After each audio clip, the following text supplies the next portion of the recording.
all Kerala bus operators, office bearers have alleged that agents and businessmen are holding on to permit application at RTA meetings and an inquiry should be made into this. In the press conference, the Barabahis demanded a thorough investigation into the granting of permits.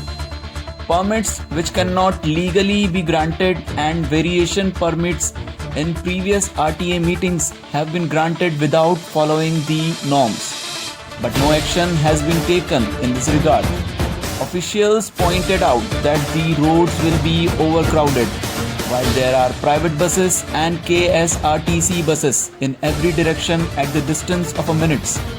Issuing new permits in one-time RTA meetings will lead to races and accidents. Previously, new permits were granted only to buses that were at least 8-year-old. Now it has changed and permits can be obtained for any model of buses. After paying a fee of Rs 5,940 rupees, one can apply for the permit.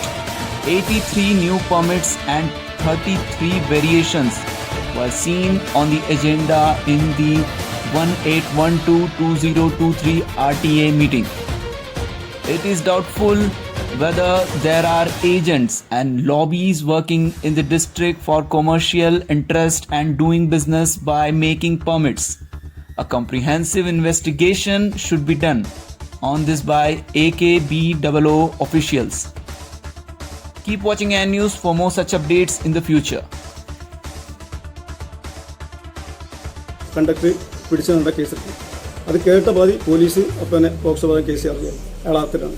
നേരത്തെ 5-6 case ഉണ്ടായിട്ടുണ്ട്. ഇവിടെ അടുത്തിവിടെ തേഞ്ഞിപ്പലത്തെ സംഭവം ഉണ്ടായിട്ടുണ്ട്. ആ conductor arrest ചെയ്ത് ജയിലടച്ചിട്ടുണ്ട്.